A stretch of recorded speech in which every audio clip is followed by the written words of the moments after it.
Hi, everyone. This is senior teenager, a millennial in spirit with the benefit of hindsight, I insist. And every week, I bring you a hot potato. This time, it is change in schools. Actually, it's gamification in education. It's a fancy way of saying change in schools. And why do I call it a hot potato? Because change and schools don't necessarily go together.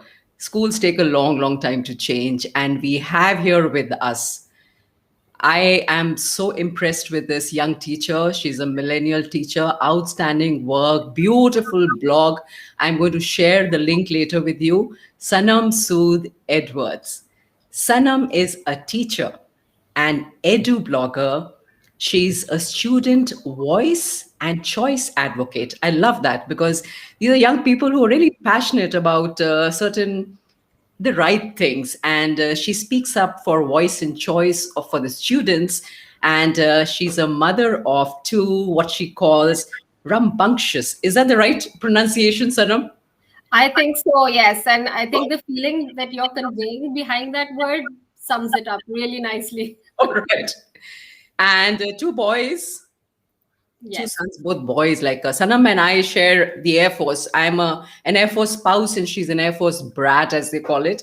And she's also a complete tech junkie. That's something else I love about her. She divides the time between her hobbies and work. And now she has decided to write extensively about the need for change in the existing education system. And her plan is to reach out to facilitators around the globe and emphasize the need for a paradigm shift in schools today. Sanam, I used to feel very lonely when I was in school because there were not many teachers who thought like that. I'm so glad that this is happening, and I do hope your tribe is growing. Welcome, Sanam, to the Teenager Seeks on gamification in education. Thank you so much. And you've been so kind with that introduction. So thank you again. And I completely echo what you said about change being needed in the education sector. And change does happen slowly. So I am so proud to be part of a time where not only is the system evolving, but so are the teachers, the students, the teaching methodologies are so different. I'm sure if you walked into a school today, it would look very, very different than what we experienced when we were in school. And I'm very proud to be part of that change. So, as you said, student voice, choice, agency, these things shouldn't be up and coming. They should really become part of our classrooms. And the reason that I started the blog, as you said, was because I myself struggled with that change when I became a teacher. I had a different view of what teaching was like.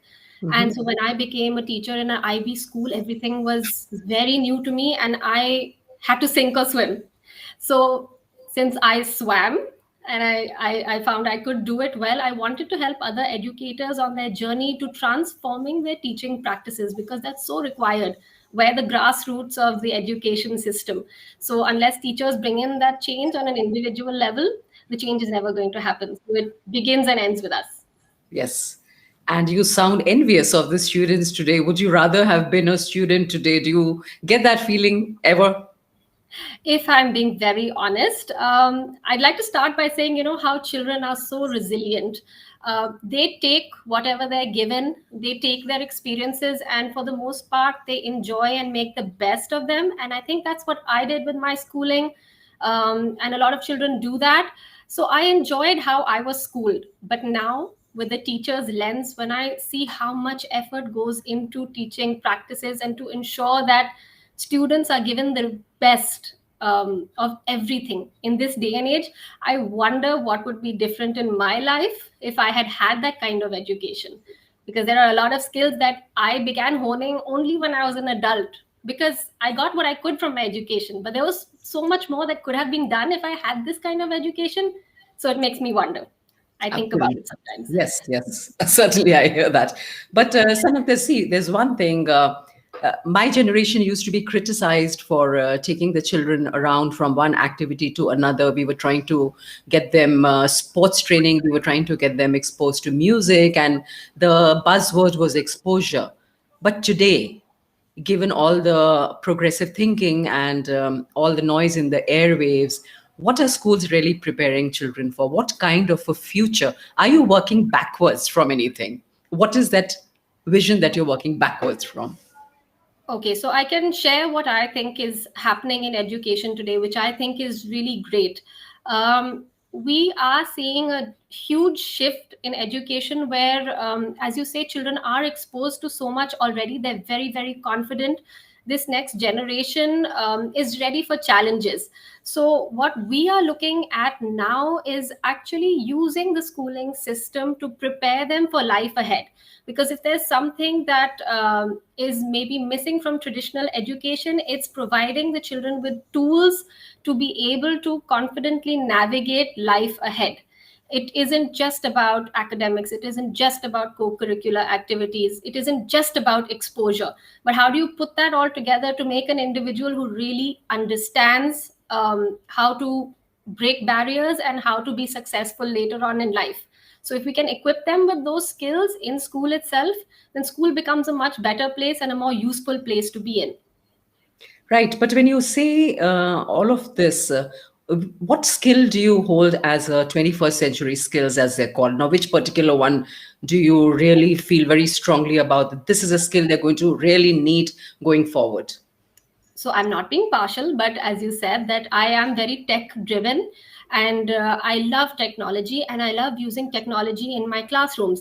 Now, I hear a lot of parents still being afraid of technology and introducing their children to technology. And I see that as a barrier that needs to be broken now. Using technology to your advantage is a skill. It's a skill now. I sometimes think to myself, how many corporate business people knew how to operate an Excel sheet before they actually joined a job where they needed to do that? And that would be such a struggle. So we need to have the children equipped with tech skills. We need to have the children equipped with thinking skills, critical thinking skills. We need to be able to have a generation that can question the information they have. So this is also a very vital skill, because they need to be able to think out of the box when they go out of school. So these are the kinds of skills that may seem like they're very basic and that they'd be developed over time, but if you can actually explicitly and implicitly teach them these skills, then you're setting up individuals for success. So I think these are the main things that we would like to work on in a school. The agency bit really interests me because I'm struck at that word that you use, student agency. Now, back in the days when I was a teacher, Sanam, there a lot of teachers didn't feel empowered or enabled enough to bring about change, even speak change. One, we had our heads down all the time. There were multiple duties we were performing, and the management and the school administration wasn't very very eager to take on these changes, and so a teacher really didn't feel that she had much agency. But when you talk about student agency, obviously it means, well, it is related to teachers agency too, right? What is the relationship? So you're very right. So what you just said about management is actually key here. So I can only allow the children to have voice, choice, and actually use their agency if I have the agency as a teacher to do that. If my management, my board, my curriculum allows me that freedom, only then can I step back and ask the children, what do you want to learn? How do you want to learn it? And how do you even want to be assessed on that? So unless I have that go ahead from my management to have that agency to do whatever I need to in my class to make sure that the student shines, unless I have that freedom, I can't possibly implement student agency. That's definitely a given in the classroom. If I have to have the data of above 80% students, the below 50% students, and I assess them based on a sheet, then there is no agency in that. But if my curriculum requires that, then that's where the story begins and ends. So I have to have also the freedom from my management and from every other aspect of the school system in order to do that for my students. So it definitely goes hand in hand. I'm curious, Sanam, are you the odd one out or the others like you? I would like to think that a lot of people are like me, but I get into trouble sometimes Hmm. because I think that my perspective can be a little bit radical sometimes. I think Uh-huh. that I want change and I'm very passionate about change, and because change takes time, and because also I talk about the system that needs change. It's Hmm. not just one person that needs to change. So although there are many voices, it's happening, and Mhm. I think that more and more people are coming around to this. So I'm happy to see that my blog therefore generates a lot of traffic, and I get a lot of positive feedback for it, because I think people are identifying with what I'm trying to say and how I'm trying to create an awareness about how we can shift from a traditional teaching system to a progressive one where we are not the authority figures, we are not the teacher preachers, and it takes a lot of courage to Yes. give that up. It takes a lot of courage to be able to step back from that role. So I'm hoping that others are coming around and joining my team. Lovely. It really struck me about the blog. There is this momentum in your blog, in your writing, and forward thinking. It is your articles and your choice of graphics and your YouTubes that you've created. All that reflects a mind that is trying to keep pace or maybe stay ahead. So that's fantastic, because you really need more teachers who are able to do that and who kind of have that drive. Is there anything that frustrates you, Sanam? What about the education system currently? What is it that frustrates you most? I think that when it comes to the education system, I think the way that we assess students needs a huge leap into the future. Hmm. Nobody likes anxiety, nobody performs well under stress. And this is something that we've all suffered through. And we continue to make the next generation also suffer through it, saying that this is what we need to do and you've just got to do it. In fact, I gave a huge set of exams just 2 weeks ago, and for that I had to study very hard and fill 6 pages per answer. Hmm. And that is the kind of board exams that we give, and that is the kind of education system where you have to fill those 6 pages. But we are not looking at a wholesome assessment that actually takes into account how what a student has achieved during the year, Exactly. how much progress has the student made in my class from the time he has joined to the time he has left. If he Hmm. hasn't written those 6 pages, does that mean that he did not contribute in the class? Does that not mean that he did really well in a co-curricular space and was able to maintain a balance with his studies? So I find that the assessments that we are doing are kind of failing our children and stressing them out, Hmm. which then makes their performance really come down in a sense. We are also not preparing them for life ahead, because where else are you going to write the 6 pages? We're not preparing them for real life skills of failure. Mm-hmm. You're not preparing them for picking themselves back up, for being resilient, for Mm-hmm. teamwork and collaboration. So Mm-hmm. these are things that again need to come into the education system full force. These need to be in the curriculum every day, so that they know how to be a good leader and how to be a follower as well, and know the importance of both those roles. So these very basic life skills that they will need once they go out of school need to be incorporated into what we do every day in a school. But Sanam, when you say we, you mean the Indian education system. Is that so? To a great extent, yes, because that's what I'm dealing with. But Mm-hmm. I don't think that it's just an Indian issue. I am in contact with educators around the globe, Mm-hmm. and I see them struggling with the same things. It's all about GPAs, it's all about grades. And in all honesty, the teachers are the ones who are shouting from the rooftops. It's not the students, because the students will do as they are asked. They have to. Nobody gives them the opportunity to say otherwise. They have to do it. It's what's expected of them. But it's the teachers who are shouting that they want better. So in a way, it's a worldwide movement that's happening now, and the pandemic has pushed us to really really relook at our practices, because students have also realized that they can just as well take classes in their PJs. Right. So then what is schooling really offering them? When we call them back to the campus, we better be ready with something that reminds them that schooling is important and we care, we want to see you succeed. So we have to show them that schooling is really important as well.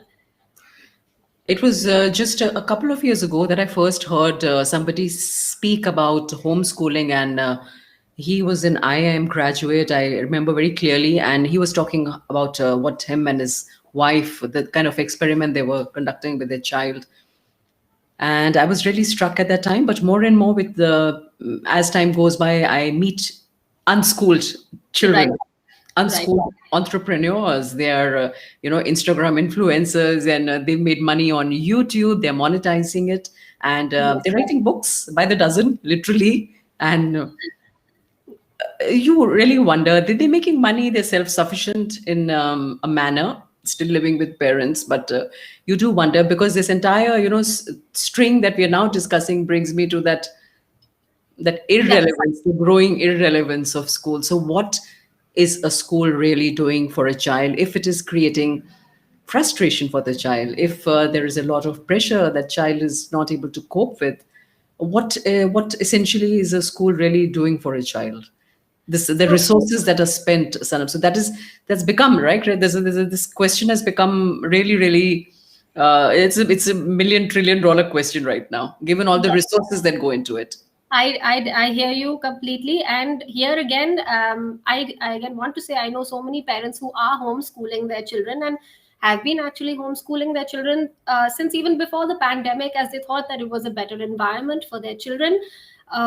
And while I understand their point, and it does work for some families and some situations, and that's why I think that an individual decision that suits a family is best.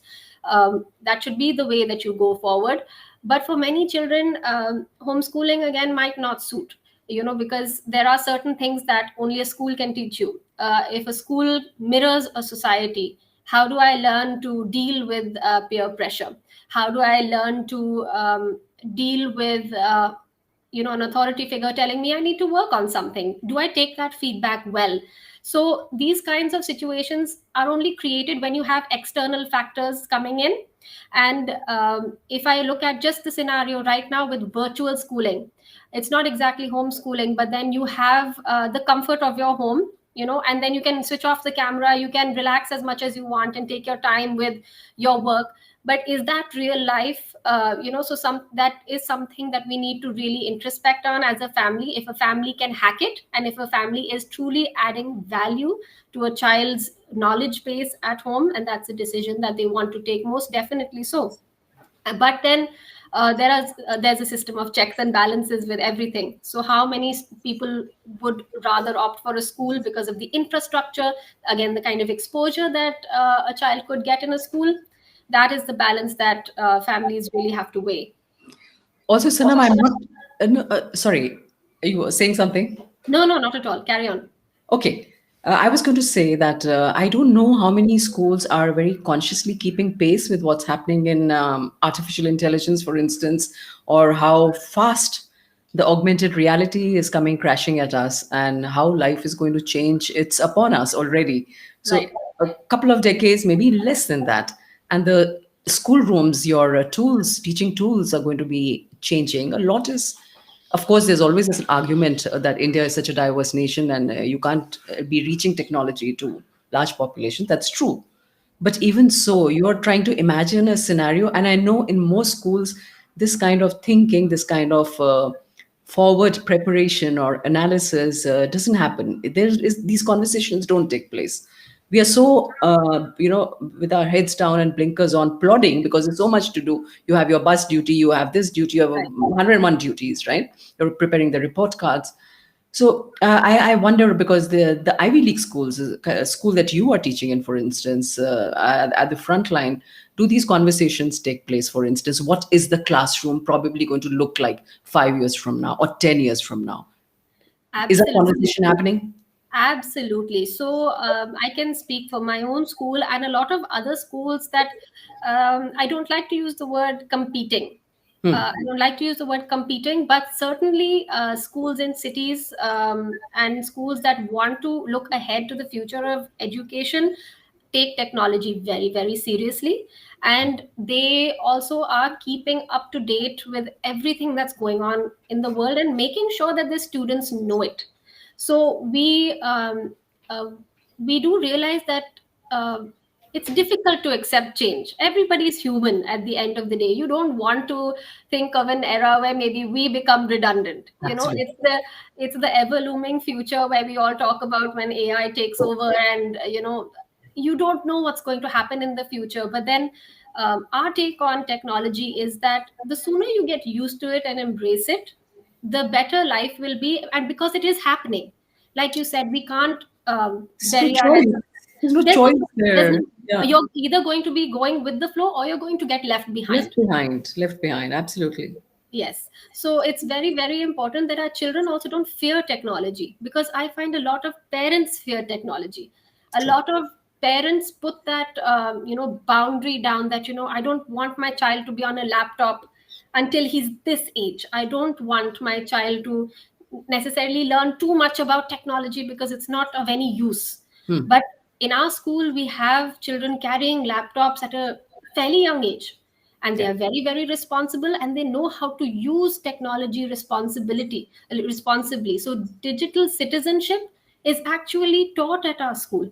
you know Great. so, so taking into consideration these small things rather than keeping them away from technology and giving them a blast of it later, why Hmm. not teach them about digital citizenship, about responsibility in general, and the internet, and move forward from there and see where the future takes us, but be prepared. I'm very curious about one thing. When you're when you're setting them loose on the internet, are you doing an orientation? Are you telling about the dark web, for instance, or unsupervised spaces that they could just Absolutely. unknowingly enter? Yes. Because a lot of content out there, is rigged, right? A game will suddenly spring an inappropriate image on them, for instance. So, is there Yes. an orientation? Yes, so even before we were in the pandemic situation with the virtual schooling, even then we had our ICT team coach the students that if you ever see a pop up, what do you do?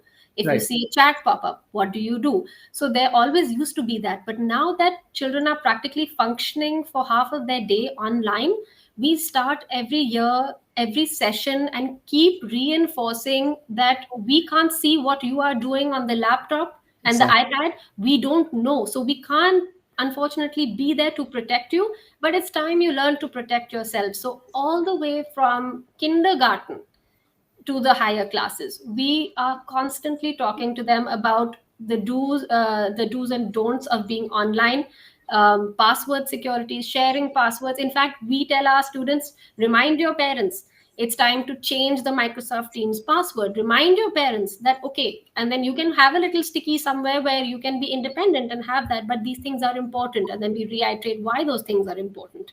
So that is a year long reinforcement that we do, because it is very important. And if they know it at a young age, they will be that much more cautious. Because honestly, even at home, a parent is never going to be with a child 100% of the time. It's just not going to happen. Much as you put up firewalls and you have security in place, your child is going to explore the web one day. So it's better to protect them and to make them aware of the dangers out there.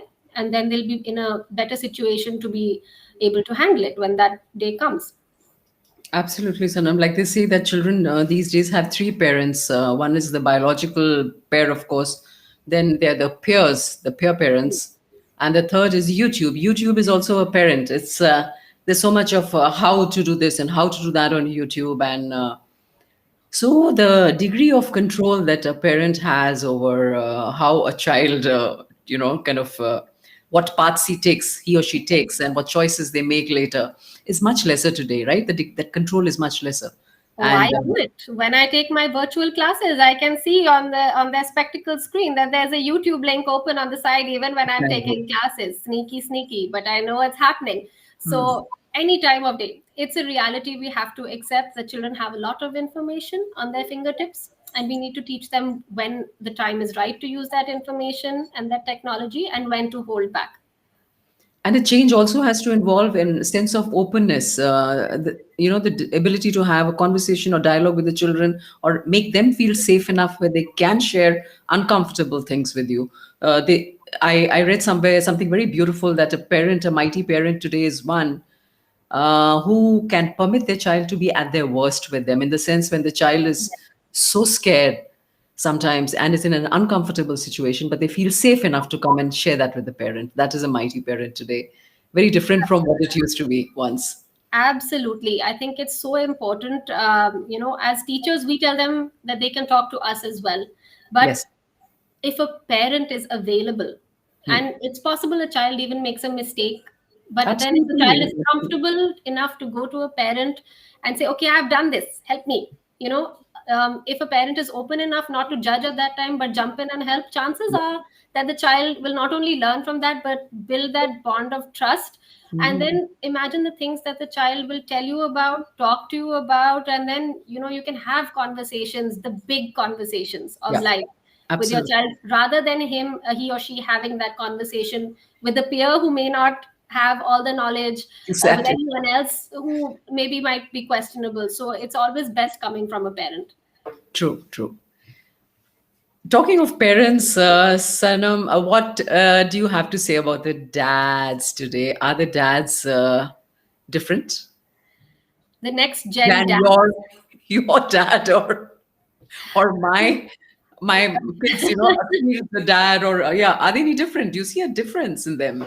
So I have a bit of a contrasting observation here. So I'm going to comment not from my own perspective, but I'm going to comment as a teacher what I Hmm. see.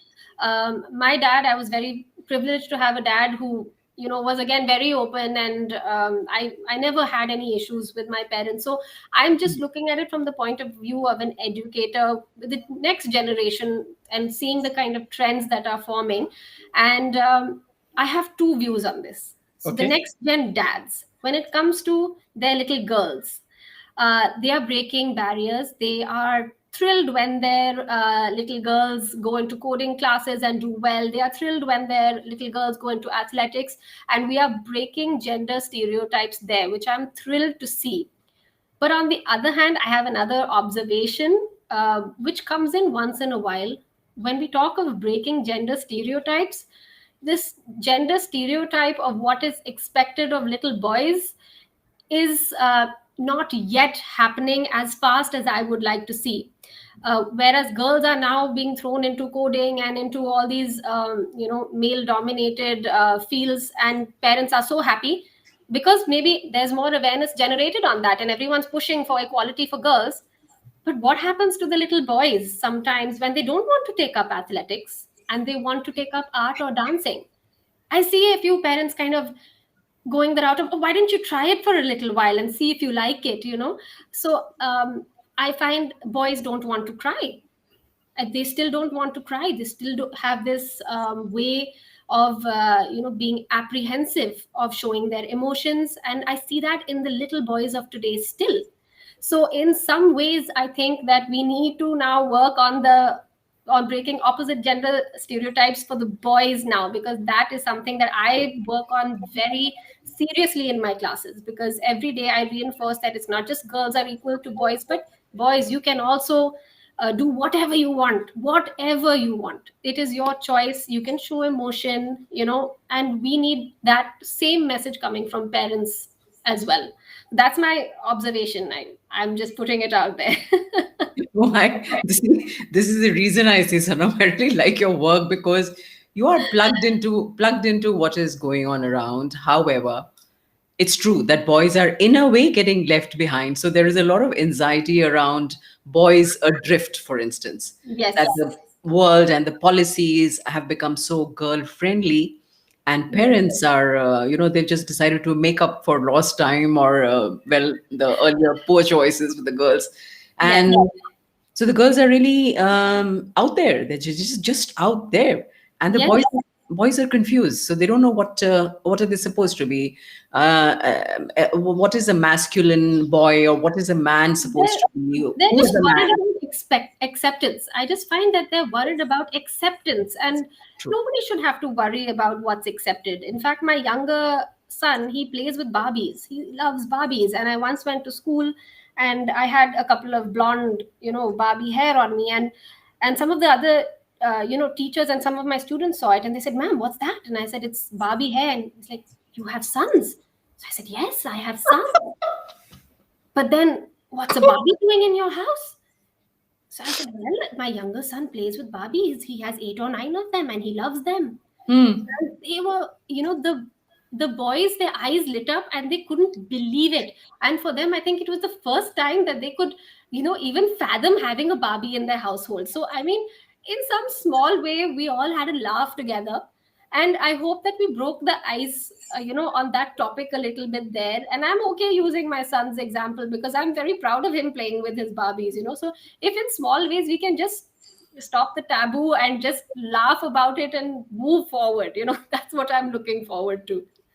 No, that's true. But I also have to share, Sanam, that a couple of months ago, I met a young man. He was in his early 20s, and we got talking, and he said, I'm so confused because I keep hearing that girls like vulnerable boys these days. They want boys to express themselves.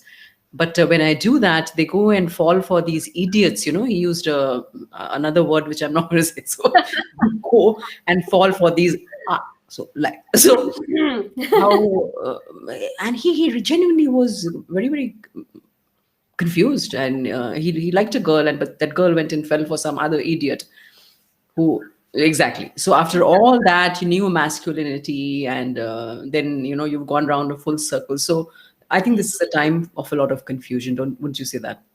Absolutely, absolutely. There's nothing set in stone. I think that has been around, that concept has been around forever, of nothing really being set in stone when you're young, Hmm. right? People have differing opinions. People think they want to be something or match up to something, and then it turns out it's all for nothing. So this is the Yes. journey of growth that every child goes through and has to go through until you realize that you have to come into your own. So I see that struggle every day with even our students today. Your parents, you talked about the teachers, we talked about the management, administration, and all of that. What about parents? Any assurance or any kind of insight? What would you want to share something with the parents? So, for parents today, I would love to reassure them that your children will be fine. I have so many worried parents these days, especially with the pandemic, especially with virtual teaching. They're now present in classrooms where they were not before. So, in a way, it's a privilege to have Mm-hmm. that kind of insight into a classroom. But we always have to remember that it's a partnership, right? Yes. So it's a partnership Yes. between the teacher, it's a partnership between the school, the system, the parent. Everything has to work together. And we do have to remember that our children are resilient. They will come out of this. So these 3 months, if they are difficult, and I know there are working parents who are worried about their children, I know there are so many stresses right now that are plaguing the parents, which comes out a lot Hmm. of the time. There are so many things that teachers are going through Yeah. which make life very difficult, and the same for the students, because it's been a very difficult time for every stakeholder. So I just want to put this idea out there that we need to just power through this, but together. We cannot fight each other. We cannot fight each other Yes. for the change that we want to see. We have to be together on this platform where we decide what's best for the students, because they're at the center of it all. And Mhm. we need to be able to work together rather than fighting with each other to see what the best way forward is. So I want to encourage them to do that, to reach out and to be very open with the Yeah. system and have a good conversation, which does not have to lead to a disagreement. So that's my reassurance for parents, that we're all listening to you. We want to know more from Mm. you. So just come ahead, go ahead and be a part of the system and be a part of the change. You're most welcome to do that. Right, Sanam, we are running out of time, but I quickly want to ask you a couple of more questions. And one, for instance, it does appear that teachers today are investing in themselves a little more professionally than they used to. Is that true? 100%. In Okay. fact, it's a requirement Hmm. for most schools now to invest in a certain amount of time where you have undergone some professional development. And at the end of the year, you do have to share that PD list with your maybe head of school, to show them what you've been up to during the year, and they enjoy going through that. So if I've done 15 hours of PD, I need to share that with my principal to show them how I'm growing and how I'm making an effort to upscale. But Sanam, that is school driven. How about on a personal level? For instance, subscribing to professional literature, let's say professional magazines for yourself, Yes, resources for yourself. I know that you've done courses, taken courses on yes, Coursera. yes, Uh, so absolutely. that's self-directed learning. Is that happening? So that would happen for most teachers, again, who are passionate about their job. If Hmm. you care about your lesson tomorrow, you will do your best to make sure you're prepared for it and that you're dealing with that concept in the best way possible. That's Right. only possible if you put yourself out there and learn something new. So again, if it's not school driven, and if it's personal, you have to be a very passionate teacher, which I'm proud to say most teachers these days are. I always find teachers looking for something new because they want to be current. So that's a That's good wonderful. trend that I'm seeing. That's wonderful to hear. And any views on government school versus Ivy League schools? Is there a very great difference, or is it a subject which is irrelevant because futile because the gaps are so much? I wouldn't necessarily say it's futile to talk about it, but then again, as you know, if you come to a city like Gurgaon or any city, you will find most of the schools are private, and it's a case of if I can go in for a private school, chances are that I probably will. And it's not because it's a private school, but your thought process as a parent comes from private school equals smaller groups, equals more teacher attention, Yes. maybe more emphasis on professional development for teachers. So those things cross a parent's mind, and I don't think it's anything to do with government or private. But then you also look at the board, you look at the fees. There are so many things So many to look factors. into. It's a melting pot of things that everyone needs to look into at their own level and go for according to their own individual preferences. And the new education policy, Sanam, has that been discussed threadbare in your school? And do you have a view, anything about the policy that struck you? So I'm very, very happy to note that the new education policy is taking into account a lot of good things like assessment reforms. It's taking into account inclusiveness. It's Hmm. taking into account multilingualism, which is so very important to build that cultural factor in our schools. There are so many things like internationalizing education, which shows me that the government is thinking about moving our education system forward. So I'm Yes. very happy to see that. It may just take time for the changes to trickle down, but at least we are moving in the right direction. So I was very pleased to see the kind of changes that are being brought about. All right. Now, one final question. What will keep our schools from becoming redundant? When I was teaching Sanam, my thing used to be a child has to be excited about learning, excited about learning. And most of the times that was not happening. Children would be bored. They would be, yes, numb sometimes. So, what is Yes. it? What is it that will keep, in your view, the schools from becoming redundant? So I'll go back to the tagline of this show, which was gamification and Yes. inquiry. Those big taglines of inquiry, gamification.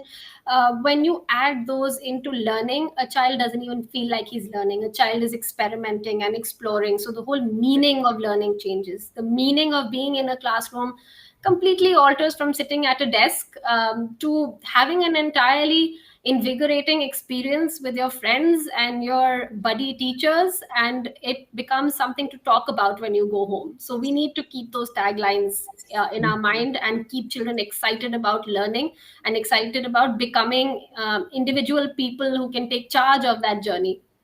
Lovely. Thank you so very much, Sanam. It's reassuring for me to talk to a teacher with these thoughts, these views, and the obvious action that is behind all of this. All the very best to you, Sanam, and Thank you thank you so much. so It was very a much. pleasure. It was a pleasure. Thank you so much. It's been a great evening. Thank you.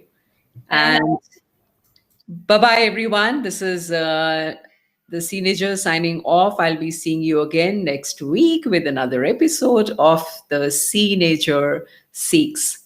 Bye bye.